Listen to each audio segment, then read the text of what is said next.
Hey guys, did you get a chance to listen to our last episode with Jared Chirico? You definitely don't want to miss that one, especially if you, like me, are in the country club space. But honestly, even if not, we can all definitely relate in many aspects. We have had so many different types of guests here, and it doesn't really matter what type of facility, clientele, country, or background we have. We can all relate in so many ways, more than we probably realize. You know what's kind of crazy, actually? I used to think that I'm not creative. Seriously, like just a few years ago, I realized that I didn't consider myself to be a creative person because, well, I always kind of sucked at doing anything considered artistic.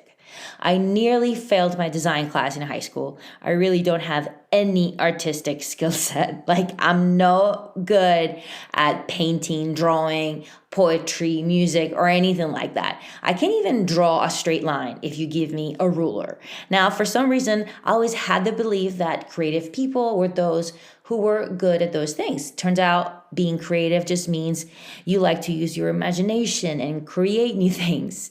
Duh. And now I believe that if you're a tennis coach, you can't help but be a creative person. It's just part of what we do. So I only share this in case you are a coach listening and you don't consider yourself to be creative.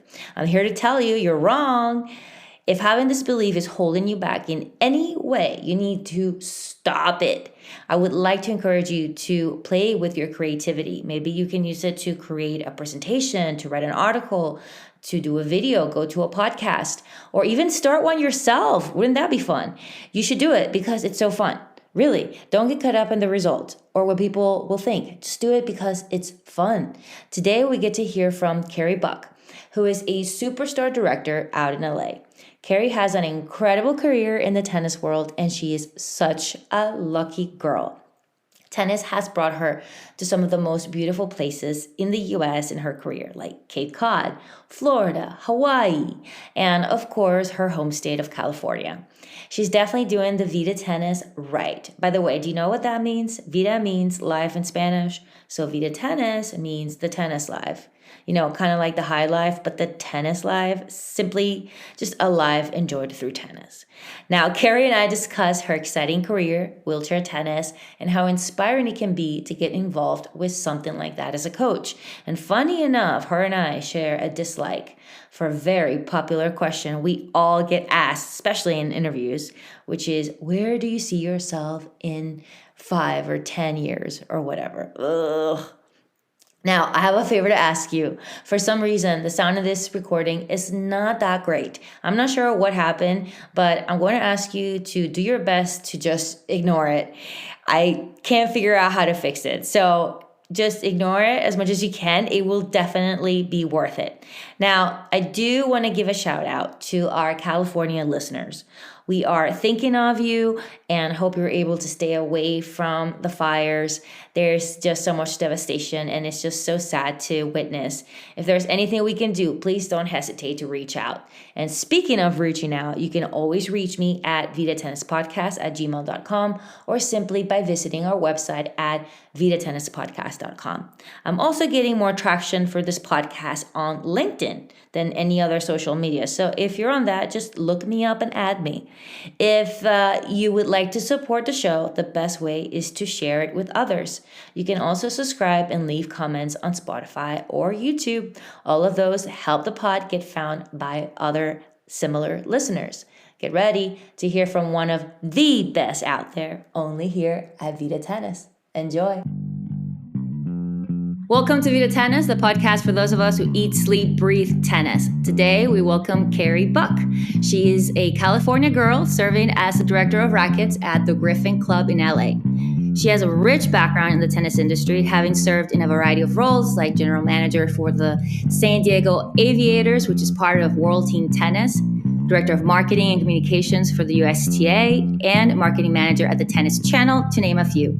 She has been a USPTA pro for over 25 years and has received multiple accolades, including USPTA Southern California Pro of the Year and the USTA Service Award for her work with wheelchair tennis.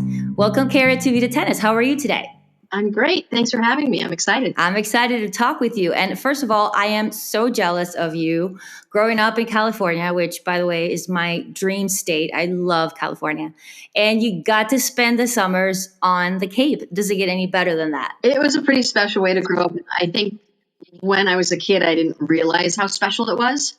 It was like being at summer camp all the time. I mean, I was just telling a story to one of our members who is from Boston, but used to summer on the Cape as well. And talked about we'd have tennis lessons in the morning and we'd ride our bikes to the yacht club for sailing, and then we'd swim in the afternoon and drive through town, go to the penny candy store. And it was just a really cool way to grow up, and to grow up around basically living on a tennis club kind of got me hooked. Obviously, my whole family was involved in tennis, and that was a big part of our lives. We spent 3.5, 4 months every year on the Cape, and the rest of the time here in Southern California. And as soon as my brother and I were old enough, we were put to work doing court maintenance and selling sodas snack bar, and then moved into teaching the little kids. And eventually my parents didn't have to hire any more staff because they grew it themselves. So yes, if you're old enough, it was just a 4-man operation of just the Buck family. So your dad was a director there? Yes, yeah. Mom ran the pro shop, and then we always brought a pro shop person and an assistant pro with us until, like I said, until my brother and I were older and took on those roles instead. Wow, that's so cool. You got to see it all, experience it all and learn from being in it. Exactly. What was your favorite part? I mean, growing up, you got to see your dad do his thing. At what point did it click for you that, like, oh, maybe I can do this as my career? I think I always kind of knew I wanted to because I was just surrounded by it. My dad was a coach. He was also a teacher, but he coached high school teams and he coached tons of lessons on the side and things like that. My mom worked for the USTA for over 30 years. We played tennis. Everybody in the family played tennis my whole life. So it just made sense to me. When it came time after I graduated college and all my friends are doing these interns, I'm like, I don't know what I'm going to do. And I thought, I can always teach tennis until I figure it out. And then once I started doing that, I realized that's what I want to do. I didn't have to look any further. So I've always been in the tennis industry, like you mentioned with Tennis Channel and USTA and World Team Tennis and all these other things that revolved around tennis. And it's where I feel at home. It's where I'm comfortable. I'm passionate about it. So it's a perfect fit, whether it's out on the court or in the admin side of being a director in the business side. It just all came together. And that's so funny that you say it's like summer camp or like being at summer camp all year, because that's how I feel when I go up north. Like, not a lot of pros get to do this. Like I live in Florida and I go up to the north for 4 or 5 months. It's really special. And it does feel like summer camp, especially when I felt like that, especially when I was on the vineyard, because everyone just kind of like rides their bikes and cell phone reception sucks. And like, it's like you're out in the middle of nowhere and you're just going from tennis to the beach to maybe a bonfire, having cookout action. Yeah, exactly. So it does feel like you're a little kid almost. So it kind of takes you back in time. So it's really fun. It's really special. And now, when did you start at a club? Because obviously you went to college and then you went into working with the Tennis Channel and stuff. At what point did you go back into coaching? I actually went into coaching right after college. Right after I graduated college, I went to work for Peterborough Watch International. I was in Florida first at Harbor Ridge Country Club. And then they called me and said they were moving me. And I was like, oh, bummer, because I really like Florida. And then when they called me 2 days later and said, we're moving you to Maui, I was like, okay, that's all right. I'll give up Florida to move to Maui. So I had a tennis ranch with Peterborough Watch International for a couple of years. And then the Ritz-Carlton Kapalua was opening up a whole new tennis center. And I left PBI and went to work at Kapalua, teaching tennis up there. So I was in Hawaii about 5 years. And when I left there, that's when I started getting into the other side of the business. I left there to come in and be an assistant to the tournament director for the LA Open. Anyone in the LA area, that's also the Thrifty Big Five tournament, the Farmers Classic, what else was it? It had so many different names. I think it was the Mercedes-Benz Cup even, but I worked there for a little while, worked at the USTA for another year, and then got into working with a golf and tennis clothing manufacturer. I was still when I left there, I was sort of dabbling in other things and always knew that if it wasn't tennis, it wasn't for me. So that's when I took a big leap, not even a lateral leap, a backwards leap, and went to work at Tennis Channel as an assistant. I'd been a national sales manager for a company, managing like 25 reps across the country, and took a step back to be the executive assistant for the senior vice president of ad sales at Tennis Channel. And the first couple of weeks, my biggest challenge was, where did I park my car in this massive parking lot? And what am I getting my boss for lunch? But I knew it was something I could grow into. And I felt like I was like back in my element with and did a lot of social media with them, did a lot of client relations with them, with our ad sales teams and the clients. And it was just a really great way to stay in the sport, not be on the court all the time. And just, like I said, just be in my element. So I was there about 9 years, left there to go to the USTA because it was a director position there and doing their marketing and social, and got to write a lot while I was there. I studied journalism. So it was fun to put that into play. Yeah. As you mentioned, then World Team Tennis was next. And after that, I thought, well, I started out in clubs. Maybe I should look back into the club world. So I kind of went full circle, and I'm right back in the club scene where I started. And it's been really great. I've really enjoyed it. I just had 3 years here at Griffin Club. I've learned a ton. We have a great group of members that is just so fun to work with. So it's been really great. That's awesome. And did you have like a dream job in your mind when you were, I don't know, when you were younger or when you first started coaching? Not really. I'm never one of those people that's had like what's your goal for 5 years? I'm like, I don't know. My goal is for 5 weeks. You know what I mean? No, I always say that's my least favorite question is when people ask, where do you see yourself in 5 years? Where do you see yourself in 10 years? Yeah. Who knows? My answer to that always question is like, where do I want to be in 5 years? I want to be happy. I want to be enjoying what I'm doing and have a nice balance with work and play. And I always talk about my little hashtag or whatever, work hard, play hard, because that's really how I operate. So I never really had that dream job. I think when I was living in Hawaii, I think that was pretty much at that time, that was my dream job. It's like, how can it get any better? I'm living in Manawai teaching tennis, and it's wonderful. But it's always more sort of been that goal of to be happy with what I'm doing, to find like I'm feeling successful in what I'm doing. And I'm also challenged, and I'm learning more every day. And I'm learning not just from my director or whatever, but I might be learning from one of my pros, or I might be learning from somebody I'm teaching, or there's always so many places that you can learn. And I think that's so important. And I think really that's kind of what my goal, my dream job is, put that all together. And if that's all together, then I guess I'm in my dream job, and if it's not there, then I'm going to keep looking, those kinds of things. Yeah. Does that make any sense? No, I'm the same way. It's so funny because it makes me sound like I don't have a vision for myself or whatever, but I'm like, I mean, I've come to realize that, what's that saying, like you make plans, God laughs or whatever, like, it's like you make plans. It always turns out even better than you imagined that it would. But, it's like, I don't know. I mean, I want to be doing something that I'm passionate about. I want to be happy, like have a good balance in life. Like, yeah, that's the goal. That's so funny. And then obviously, we've talked about how you've been in all these different facets of the industry. How do you compare working for, say, the Tennis Channel to running a program at a club? It's funny. When I was, say, working at Tennis Channel, even USTA, my tennis world was really big. It was really big. It was all over the place. Juniors and adults and professional and travel and all these kinds of things. At a club, I feel like your universe gets a little bit smaller because that club becomes your universe. It's not that one is necessarily better than the other. It's just a different way of looking at it. It's like a teaching pro, or even myself now being at the club, and some days you're there 8 to 8, other days you're there 8 to 4, other days, it's always changing. And then switching into an office job at like Tennis Channel, it was more like that 9 to 5 type of thing, So it's always a little bit different, but it's not necessarily better or worse. So I think that's the biggest difference I've found is that, I used to be able to rattle off stats on every player and who their sponsors were and what was their last tournament and how did they do and who's coaching them. And now it's like, well, I can tell you which member is taking which pro at my club, because that's become the universe. And it's a lot to be aware of and take care of every day. You don't have as much time for some of that other outside stuff. And I think that's one thing it's great because you're so focused and you can be so passionate about just your club and what your members are doing, and not just your club, but your tennis community in that area, as opposed to the tennis community in the whole world. Right. But it's great. That's what I love about working at a club and then being there for a decent amount of time, for a few years at least, right?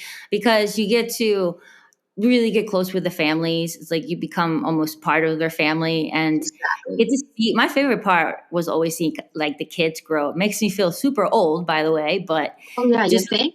grow. Like I think the most fun part. Yeah, I think too, like a tennis pro and as a director, like you kind of hit the nail on the head. You get to know these members, you have these relationships, and some of them do become like your family.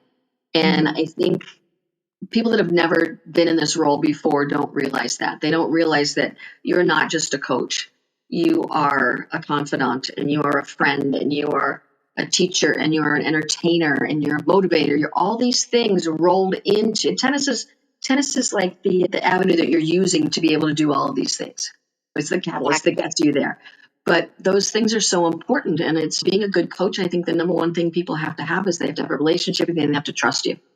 And if they don't trust you, that makes it really tough to really get through to them and whatnot. And I think that that's something that we're so lucky to be able to do is to have those relationships with our clients and with our members and things like that. And to see them grow, to, like you said, you love working with the little kids and stuff. And Yeah. to see them go from red ball to orange ball to green ball, now they're playing tournaments, like Yeah. people always ask me, what's your favorite group to teach? Like, what do you like to coach the best, adults or kids or high performance or beginners?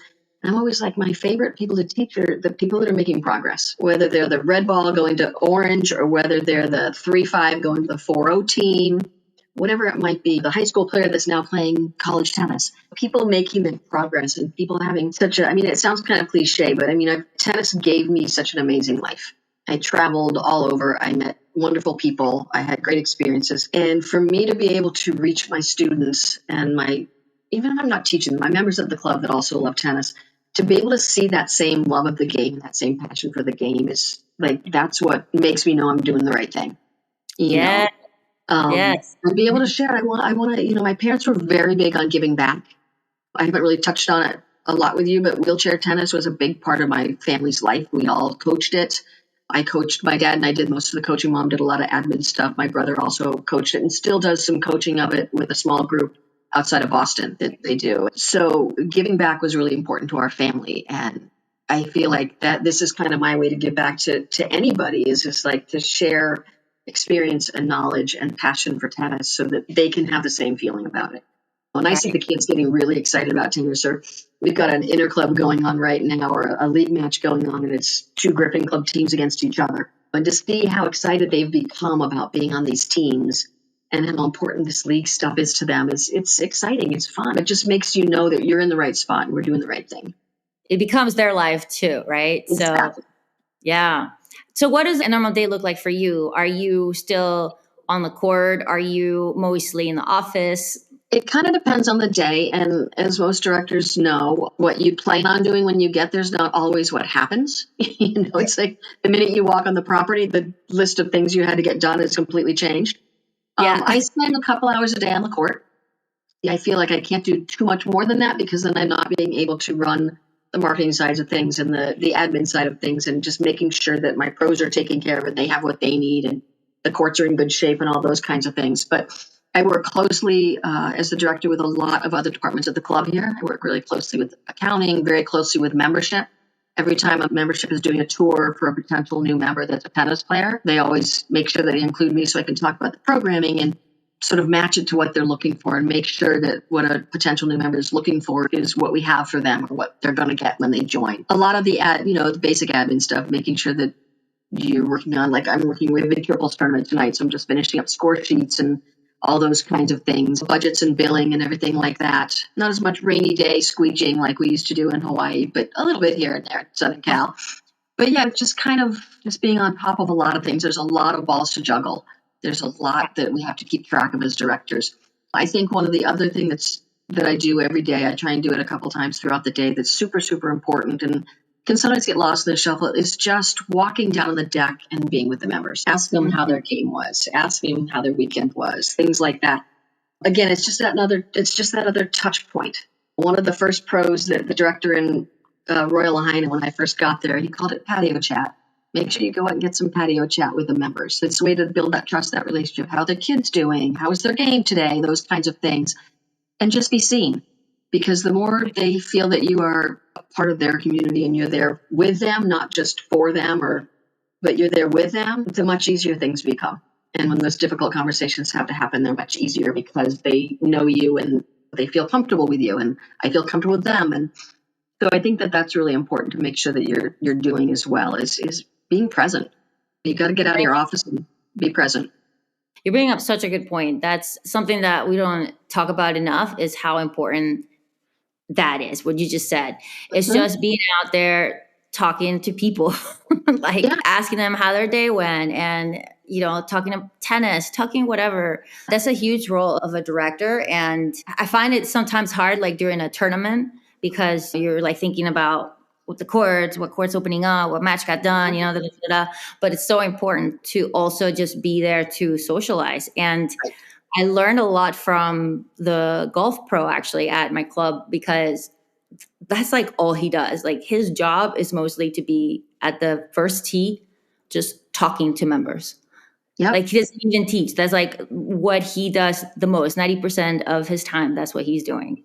And everybody loves him, of course, because he's built so many relationships with the members, and they all feel close with him, and that's so, so important. And it's an art because if you're a social person, you better figure out how to do it. Yeah. It's what the old schmoozing that you have to do.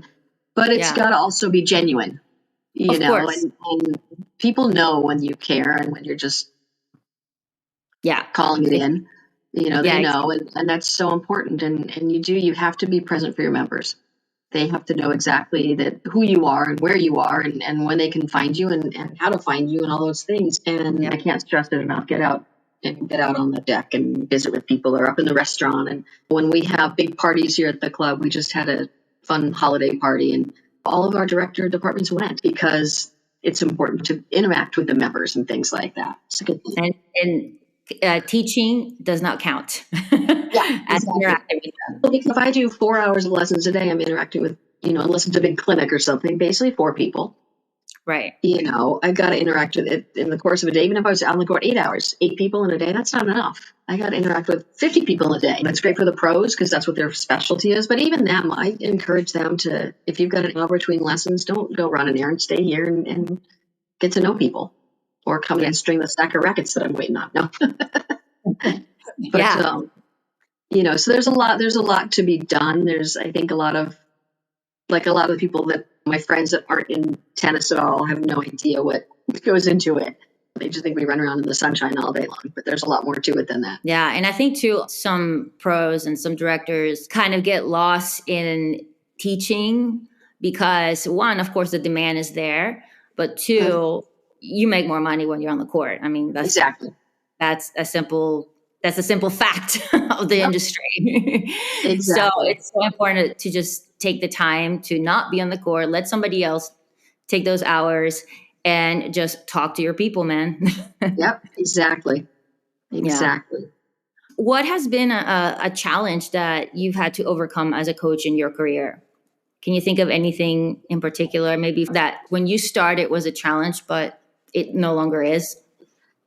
The first place I went, the first club I was at was a little bit of a challenge because the demographic was much older. I was the same age as most of the members' kids. And I was met with I'm not taking a lesson from someone that's younger than my daughter, or I'm not taking a lesson from some little girl, those kinds of things. And I sometimes just overcame it by saying, well, let's go do the lesson. If you don't learn anything, then we'll call it even and, take another lesson. Because I was pretty confident that I could at least get them to learn something, right? I was pretty young and naive or whatever, but it actually worked. People are like, okay, let's try it and see. And then they'd sign up for another lesson. So I never really felt like I had huge burdens to overcome or barricades in my way or anything like that. I've been really lucky with that.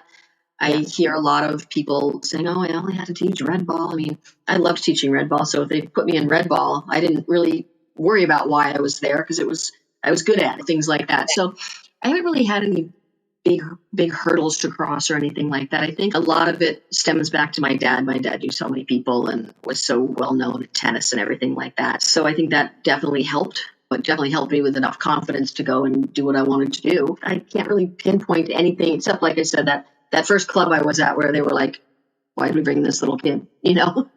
But once I left there, it wasn't really a problem again. And it still hasn't been a problem. And you prove yourself on the court. And I always ask my students, especially like when I was in Hawaii, it was more resort. So you had a lot of people coming and going, but it was great because there was also a small membership, both at Cop Blue and at Royal Army.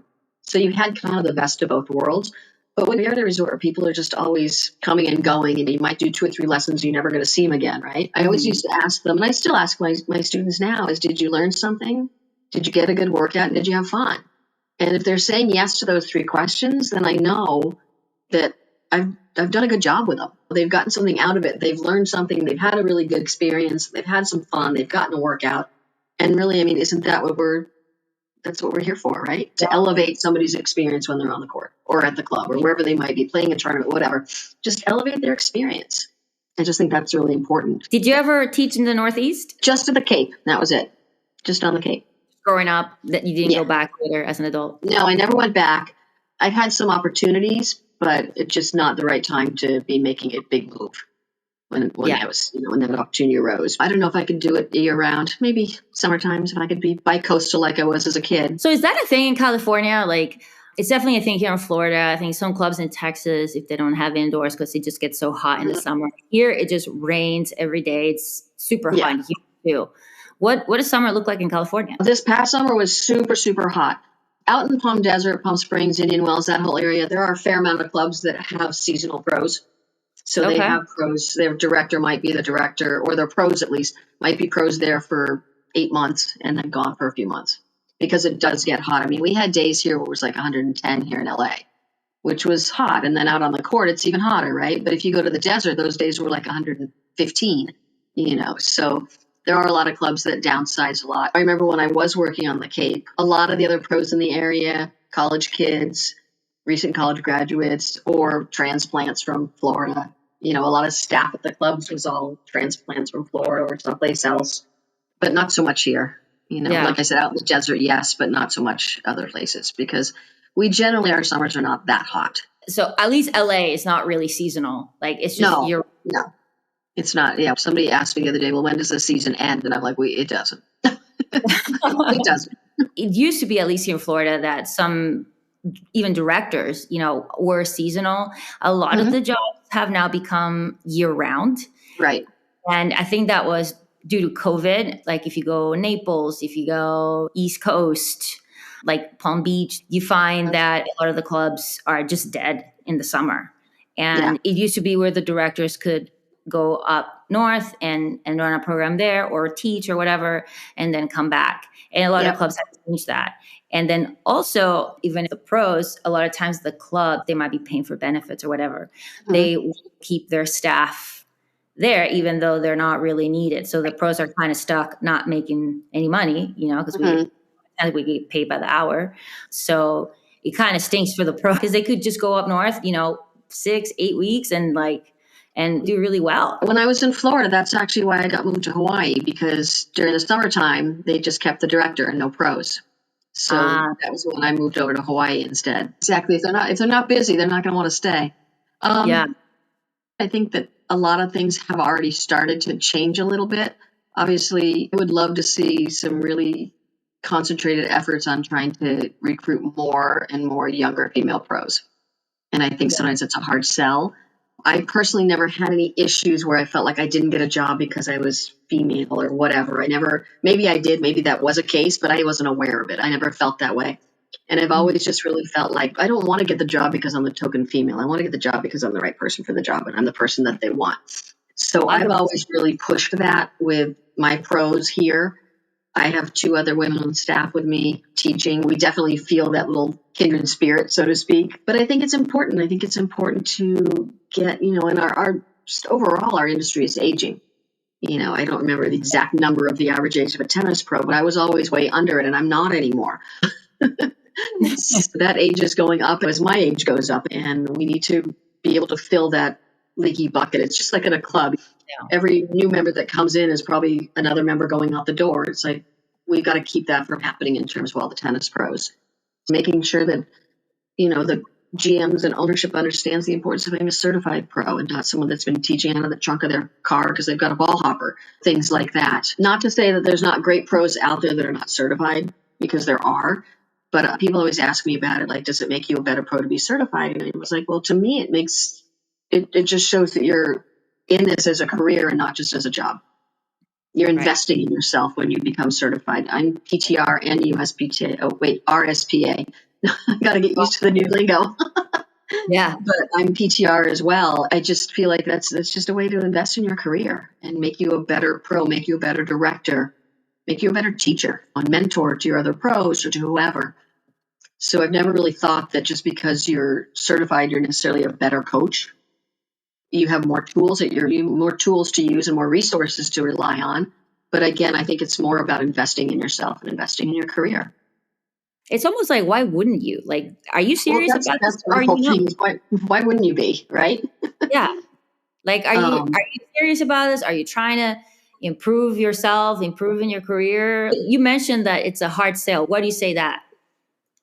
well, because I think there's so much talk about how it's difficult for women in our industry that to try and convince somebody to come in, you've got to get them over that hurdle. A lot of talk has been about, I'm stuck doing this or I didn't get this job or whatever it might be, instead of maybe I didn't get the job because I wasn't the right person or I wasn't qualified. And how can I make myself better at that? How can I present myself differently? Or what do I need to work on as opposed to falling back on I didn't get the job because I was a woman? I think if we can change that focus a little bit, and also, let's face it, we can't recruit pros now. In 2025, we can't recruit pros the same way we did in 2015.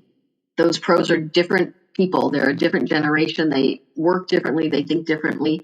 We need to update and pivot as things change. And I think that the industry overall is doing a much better job of that than we were before, even just 5 or 10 years ago. I think that the focus has become more on how do you present things? You can't present them the exact same way we did when I was being told I should get certified and how that whole process went and everything. And you've got to change with the times. You just have to. And I It think that that's something, I think that's why it sometimes is a hurdle. I mean, I look back and I think I got certified when I was 22. I left USPTA for a little while and then came back. So had I not left for those 7 years because I wasn't working in tennis at the time, I'd be well over 30 years right now, right?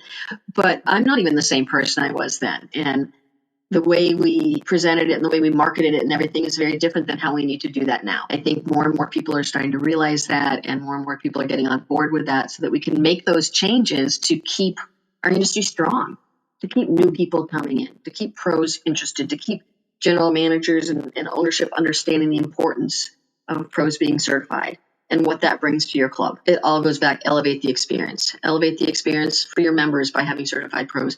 Elevate the experience for the pros for getting certified. What does that do for them? Why do they want to do that? Even like you and I, it's investing in our career or whatever, but not everybody thinks that way. Everyone's like, why do I need to do that? I've got a full schedule of lessons and I'm teaching on a private court. Why do I need to be certified? Well, what can we do to help them realize why they need to be certified? What can they get from USP, RSPA, and PCR? Like, what can they get from that that's going to benefit them? So I think that's the hurdle is convincing people that are on the fence as to whether or not to get certified. Is it's not just that certification piece of paper that you have, but what can it bring to your career? What can it change for you? What can it help you with? Things like that. And we need to be better about figuring that out, especially for the younger pros coming up. Right. You need to be able to see a path for yourself. Yeah. And I think a lot of it is working at good places. If you don't see it when you first start, you don't know that it's even there. Like, I studied biochemistry in college and I went into research. I never thought of tennis as a career, as something that I could do for the rest of my life. And I've always been obsessed with tennis ever since I picked up a tennis racket. But I never saw that. And then I decided to go into coaching, and then I got exposed to different head pros, different directors, and different club environments. And I got to understand, like, oh, this is an actual career. You Mhm. can actually do this. If you get stuck going to the same club and just seeing how one group of people do it, it's really hard to really have a vision for yourself. Yeah, that first experience has to be a good one. Or Yeah. something where you can say, like, okay, I really learned a lot from this. Maybe it wasn't the best experience, but I understand that it's not going to be this way everywhere. And I've learned a lot and I can take this to my next job. because like you said, you've got to have that path. I know so many pros that have fallen back on tennis. Like they didn't know what to do for work, or, oh, I can always teach tennis. Or even with COVID and stuff like that, a lot of people that had been in, at least, especially out here in LA, a lot of people that had been in the entertainment industry, all of a sudden were teaching tennis again because all the production was shut down. So it's something that everybody always, like, if you have that skill, it's something that you can go back to. And I don't know how many kids actually grow up. I know lots of them that grow up wanting to be a professional tennis player, but to be a professional coach, I'm not so sure. My journey there was a little bit different because I literally grew up at the club. So I knew what it had to offer. Yeah. Exactly. And it was such a great experience. And I knew, but even then, I didn't know exactly that's, I mean, I went into college as a biology major. I thought it would be fun to be a vet or something like that. It didn't happen. I still love animals, but I wasn't going to be a vet, and it just made sense for me once I started teaching and that I wanted to stay in the industry, whether it was on court or off court. I wanted to stick with the industry as much as possible. It's where I want to be. It's just right up my alley, and it's comfortable without being complacent. Sometimes I think pros get into a position where everything's so easy that you kind of get lazy. So you've always got to be challenged, but you've got to be in a place where you're comfortable and where you feel like you're in your element and you can really succeed. Absolutely. I also wanted to ask you about events because obviously you've ran some incredible events before being a director, but at the club where you are now, do you have a favorite type of event? We do a lot of club events for our club members. So we're doing doubles tournaments. Like I said, tonight we've got a big triples event, but then we also do a ton of corporate events here that are not club members. We have a lot of entertainment space. We're doing a ton of pickleball events, tons. We just did one a couple weeks ago, or actually last week. We had 20 pickleball courts going. We only have 4 permanent ones. So if anybody needs a good place to get pickleball tape, I know one, because we had taped down 16 courts. I'm doing a group like that, or even like with the triples tonight, where the objective is not necessarily to have a winner. It's just to have everybody out playing a lot and having a great time. We do a lot of sort of the move up, split up the river, down the river. And eventually what happens, it's great, is that you all end up playing with the people that are your level. You might get blown out in the beginning, but you're going to find your niche by the end of the evening or whatever. So I love doing things like that. I also love doing things with themes, because I think themes make things more fun and make things not quite so competitive. You always have those people in an event that are competitive, but if you make them wear, I don't know, tonight we're doing a holiday one, so everyone's supposed to be coming in festive wear, and if somebody's coming as an elf, they're not going to be becoming too competitive on the court, right? You're hitting against Santa Claus, you're probably not going to try and knock them over. So I think that in a club atmosphere, doing themes like that is kind of fun. Because again, it does sort of keep it easy. I did an April Fool's tournament one time that was really just a really casual round robin. But each team, each round had one thing that they got to do. Like this team can call the ball out anytime they want each game, at least once per game. Or this team is going to start at 30 love. So on April Fool's, everybody had, this team gets 3 serves each time they want to serve. So they can triple fault if they have to. This team only gets 1. And really trying to balance it out with all the little handicaps that you had each round. And they changed each round. So everybody had something that was a positive and one team had the negative. And things like that just kind of mix it up a little bit and get people to be a community. I mean, we've started pickleball here. I guess we're in our 2nd year with pickleball here, and we've built an amazing community with pickleball. And a lot of it is just drop-ins, getting people playing together. A ton of our tennis players are playing pickle. And now the groups that you used to see up on the deck, like different groups at different tables on the deck having lunch or whatever, are now pushing tables together because the groups have gotten bigger, because they're not separating out tennis and pickle, or they're not separating out the top players with the weaker players. The beginners didn't hang with the top players, and now it's all changing. So events bring the communities together. We're even doing pickleball camps for the kids, things like that. And then doing special events. But the corporate events, we've done some amazing ones with groups like Spotify and The Kitchen. We did a pickleball launch with them for Olakai, things like that. So we've done some Tennis Channel events. Their launches for the French Open coverage, where they bring in a bunch of influencers to try and get it all over social media. But I mean, events are probably one of my favorite aspects of the job. Yeah. It's running, just helping people have a great experience and have some fun. They can be a lot of work, but they pay off. Our next big one is to try and run some sort of a Calcutta style of event in the fall. So those are always fun, but can be tricky. But just whatever you can do to get people out on the court. And maybe it's an event with only 8 people in a round robin. Maybe it's one with 30 people in a round robin. Maybe it's more than that. But as long as those 8 people or 30 people are having fun, that's what's important. Yeah. I like that idea of the April Fools. I haven't heard Yeah, of it was really, that. that's what I call it, a prank. Everybody's got a prank each round. That's what it was, Yeah. a prank. It was really fun. People were like, are you kidding? I'm like, nope, let's do it. And people really had fun with it. And like one of them was like when you could call the ball out, right? At any time, you could call a serve out or any shot out. So if you're playing no ad, when do you use that? You don't want to use it too early. Right. You don't want to wait till it's, it might not, people are like, oh, I'm going to wait till it's 3-all for playing no ad. I'm like, but you might not get there.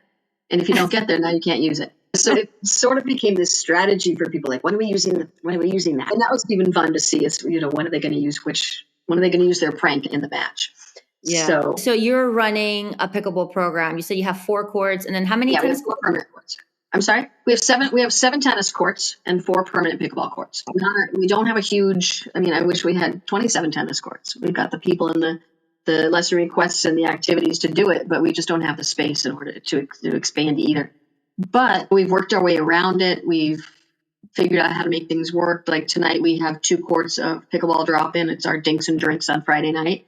We've got 6 courts of triples going, total of 8 courts, and everybody's going to have a blast. So, do you do clinics for pickleball, or is it mostly?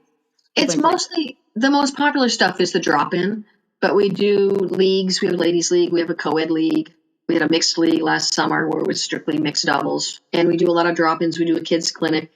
Our most popular clinic, of course, is the free drop-in clinic, because everybody loves drop-in for pickleball. But we do have some other clinics, and we do have some people taking private lessons and group lessons with pickleball. I think that's a good way to go, is get 3 people and a pro and go do a playing lesson. I think the tricky part with pickle is that it's so easy to get to a point where it's fun to go out and play that people don't necessarily look into having private lessons the way they do with tennis. Yeah, exactly. So that does make a big difference. So your pros aren't teaching tennis then, or are they also teaching pickle? We have pickleball specific pros. Okay. We actually have 4 of us that are certified, 2 that teach only pickleball. And then we just hired somebody this week that's going to sort of come in and do a little of both. So he can fill in when we need pickleball events, and he can still do lessons in pickleball, but also help out with the tennis events and things like that. It's nice to be able to have those people that can cross over, because you've always got coverage that way. If someone's out sick or on vacation, or an event grows from 2 courts to 4 courts and I need another pro, things like that. I think having a pickleball specific coach pro is super beneficial, because obviously they're more passionate about pickleball, and they're gonna be all in trying to grow that program. Exactly. So, yep. How long have you been teaching pickleball? I've been doing about 2.5 years. I got certified. It was kind of funny when I was looking for another job before I was here. And I thought, I gotta figure out, everyone's talking about pickleball. Every club I talk to, do you do pickleball? And I'm like, yeah, I do. And then I thought, I better go learn it, So I started learning how to play it and started playing it, got certified in it, and then ended up at a club that didn't have pickleball at the time. I was like, well, that's ironic, Right. But we did eventually the first time we did a clinic, we got some pros to come in from other clubs and help out, and just did a lot of drop-in stuff and taught people the rules and basics and whatnot, and taped down some courts, and we had 100 people come through in like an hour and a half. So we knew it's like, okay, there's some interest here.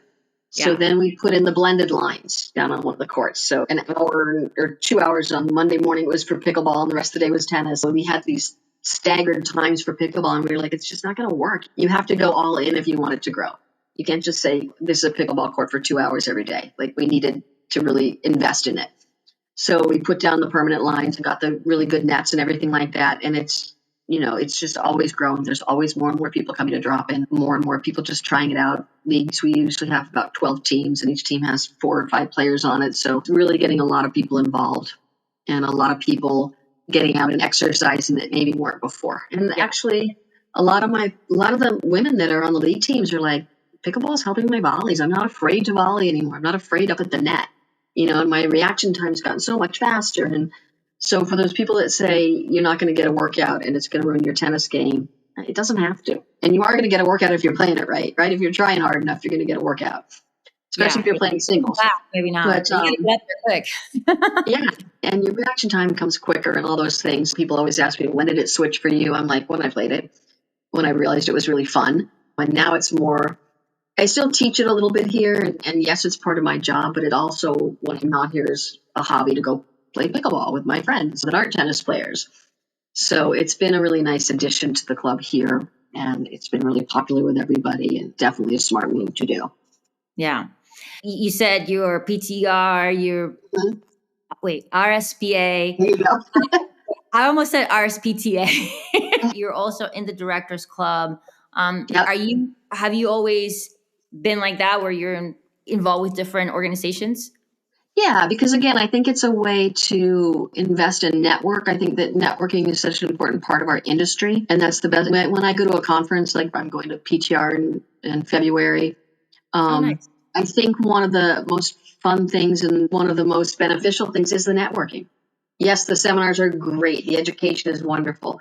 But the networking with people and seeing people that you haven't seen since last year's conference or whatever, it's a really good way to continue to learn and continue to find people's best practices and maybe bounce ideas off someone. Well, we tried that and it didn't work very well. How do you handle this? So Right. things like that. And so to be a part of these organizations is important and to get involved with them. And I know a lot of people don't have the time to be volunteering with them or whatnot. I was lucky enough in my positions before that I was able to do that.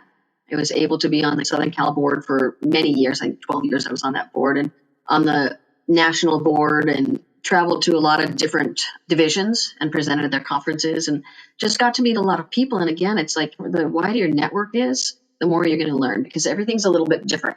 The way you guys do things in Florida or the way New England or the way Southern California is doing things, it's always a little bit different. And there's always things that you can tweak to make work for you. That part of the business is so important. The knowledge you get through the certification, but also the knowledge that you get through everybody else's experience. Let me know when you come for the PTR because you'll be in Tampa. So Yeah. I'll get to meet you in person. So Yeah, it's at the end of February. So I'm yeah. actually presenting down there, which is exciting. So Oh, you are? yeah. What are you presenting on? I'm on the adult development day, adult programming day, and it's actually going to talk about like the many hats that we wear as coaches and directors. A little bit of touched on a little bit earlier, like that idea of like, we're not just out there teaching people and we're not just out there teaching them tennis. If we've got kids out there on the court, they're learning more than just a forehand, right?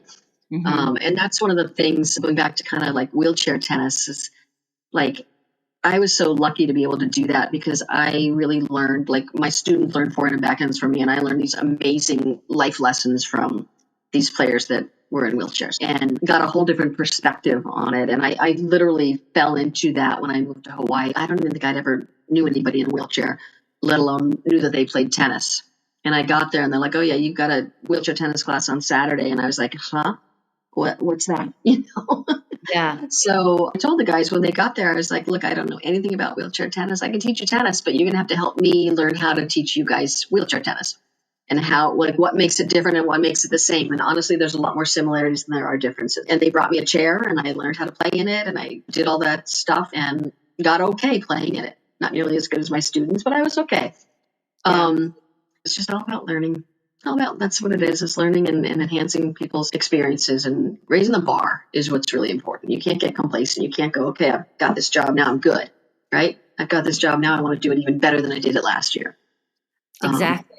And how to Yes. do that. Just like nobody goes out to take tennis lessons every week to just be the same player, right? They're doing it because they want to get better. And if they're not working hard on getting better, they're not going to. I think like the fun of tennis is like the dangling carrot. It's like here it Yes, is, but you come in for that, but you end up getting so much more, right? It's not just this is how you hit the ball. for sure. Yeah. And then if you don't mind sharing with us what has been, I call it the grand slam moment, the double bagel moment of your career. So the highlight and the double bagel, maybe something where, I don't know, you messed up or something didn't go your way. Yeah, probably one of the coolest things was when our family won the USA National Family of the Year, because that was pretty special to win it as a family. There's not many families that are, there's lots of families that are close. There's lots of families that do stuff together, but we literally worked together and grew up on the courts. My whole family was involved in tennis. I think that was pretty amazing. That was really cool to be the U.S. National Family of the Year, the whole country. It was great when we got it for Southern California, but then all of a sudden they announced it for national. And it just is kind of a testament to how tennis brought us together and kept us together. That's so cool. Yeah, double bagel moment. One of them would be that first time I had to do wheelchair tennis, and I had no idea what I was going to do. I was, 22, 23, living in Hawaii, thought I was the be all end all. I could do anything, right? Because we all think that at that age. And then I'm like, I don't know what to do with these guys. But I think also too, later on in my career, it's like sometimes you make a decision like on a job or whatever, and you think it's going to be one thing, and it completely turns out to be not at all what you expected.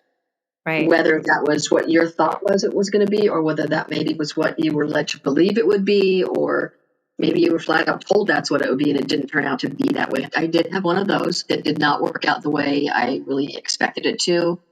And it was really hard at the end to realize this wasn't really where I needed to be and what I wanted to do. But I also didn't feel like I knew what else I was going to do at the time. But taking away from that was just the knowledge and the experience that I had. There were some really good parts to it, and there were some that were just horrible. But just learning from it, Right. and learning and understanding maybe what I could have done differently, maybe what the situation could have been different, but learning to see the warning signs and not have it happen again. I mean, we all go through that, right? Where we just make this like judgment call, like, this is going to be great, let's do it. And then you're like, oh my God, what have I done? So you got to figure out how to get yourself out of that situation and into the next good one. And just, it's hard, but we're all going to make mistakes, but you can't learn if you don't make them. Right? Exactly. I go back to, it's a silly story, but I was never a skier as a kid. And on my first ski outing, everybody I went with was like Black Diamond slopes. And I decided I'm going to go to ski school. So I went to ski school, and I never fell down the entire time during ski school. And I thought, wow, that's great. I'm really good at this. I never even fell down. Then I get out on the slopes and I fell down. Well, I didn't learn how to get up either because I never fell. So now I'm on a slope and I've fallen down and I can't get up. I'm like, what am I doing out here? I'm like sliding down the mountain on my butt because I can't figure out how to get up, And I'm like, here, I thought I was so great because I never fell. But if you don't fall, you don't learn, right? So I never learned a really important lesson of getting up when I did fall. So kind of a funny, what a story, great analogy. but it's true. It's a good analogy. If you don't fall down, you're not going to learn how to get back up. And hopefully we all learn from them and move on to something better. So interesting about wheelchair tennis. I've always been intrigued by it, always kind of wanted to be involved with it. And then last year, I was involved with a program that did wheelchair tennis, and they were starting wheelchair pickleball too. Yeah. It was actually, I think pickleball was really tough because the ball bounces so low. And the courts, you can't put a lot of people on a pickleball court in a wheelchair. They need a lot of room to be able to maneuver. Exactly. So I thought that was really challenging, but I think the tennis was a little more easy, more doable, right? Yeah. Right. It was like, how do I set them up with the chair, and where do I feed the ball? And because these kids that I was working with, they had never played tennis. Right. I don't know. You probably have worked with people that actually play on a regular basis, so that might be a little bit different. Yeah, but for sure. How can pros get more involved with wheelchair tennis? A good place to start is with the local USTA sectional offices, because they're going to know, maybe not somebody right in your area, but there's probably a program someplace fairly nearby. And there's always a need for it. You can also look at some of VA hospitals, physical therapists, the Ronald McDonald House type things, where there's a ton of kids there and they need to get out and do something, right? Mm-hmm. And it's just so beneficial for them to be able to do that. So there's a lot of different areas you can look into. We did a big group one time with just one of the local Kiwanis clubs, and we got together with them, and there was a public school for middle school, that was the entire school was kids either in chairs or kids with autism or whatever it might be. So it was all adaptive. We did an adaptive sports day with them, and part of it was tennis. And it was through the Kiwanis Club that set it all up. So people can be very intimidated by going on the court and having to coach wheelchair tennis, right?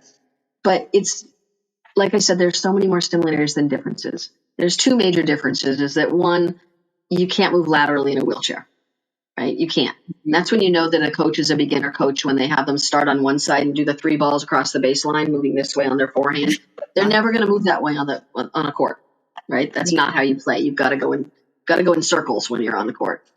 And the other is there's not a lot of 2-handed backhands because you can't move your chair and hit the ball, if two hands, you got two hands on your racket. Those are really two of the big fundamental differences, but a lot of the rest of it is just, it's tennis is tennis, whether you are in a chair or whether you are on your feet.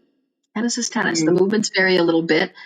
I used to do one of the ITF camp, and it was all for the Americas. So we have kids would come to Southern Cal from Canada and kids from all over South and Central America. And it was just such an eye-opening experience and such a great experience to see these kids. And these kids are so many of them were so grateful for what they could do.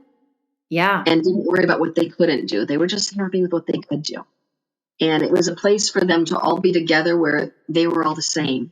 And, the coaches were the ones that were different, not the kids. It's not something that a lot of them are used to.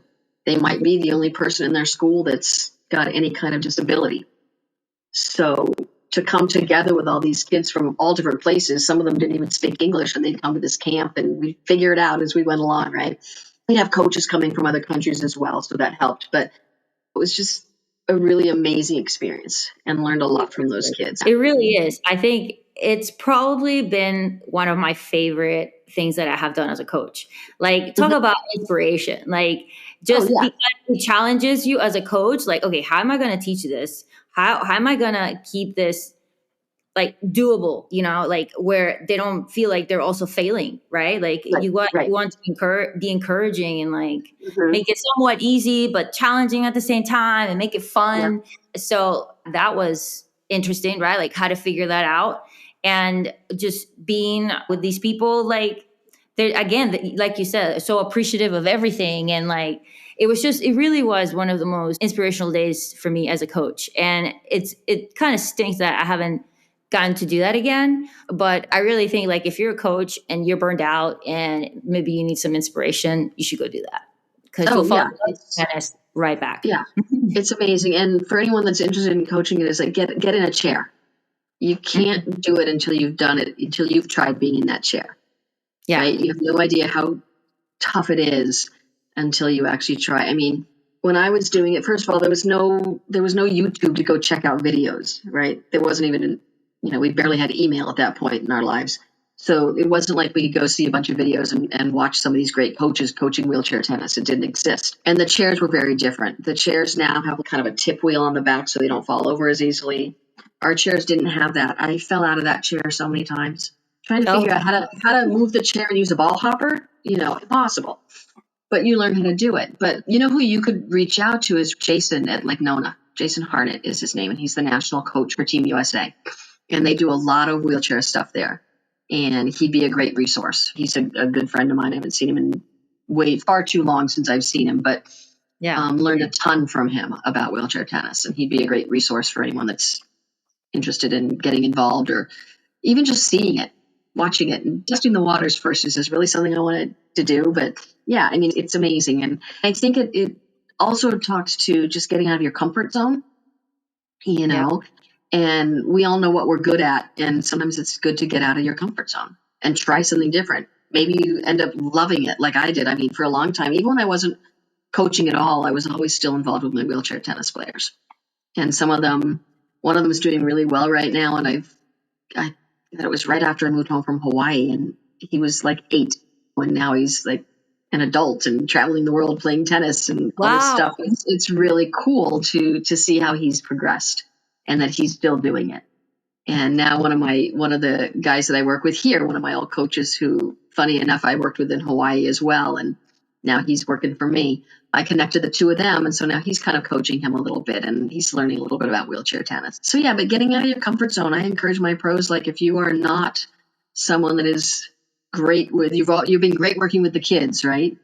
Go try and coach one of the ladies' league teams, just to see how it feels. Or if you've always done adults, go teach red ball for a day. Just try it. See what, you might realize like, yeah, this is not for me. And you might realize that you absolutely loved it. And it's a nice change of pace from always being with adults or vice versa. So I'm always like, get out of your comfort zone. You'll learn from it. Absolutely. And then how can people find you? Is LinkedIn the best way to reach you? Yeah, LinkedIn. I'm on Facebook, Instagram, all those things, messengers. You can message me. I'm always happy to talk tennis with anybody. So, well, thank you for talking tennis with us. Thank you. Thanks so much. Of course. Thank you all for listening to our conversation. Thank you, Cari, for taking the time. I hope everyone's enjoying the podcast. If you're going to the PTR International Rackets Conference, make sure to look out for Cari and go to her presentation, say hi to her, and let her know you heard her here on Vida Tennis. So I hope you have a great week. I will see you next time for a conversation from Down Under in Texas, with the incredible Chris Gale. See you then.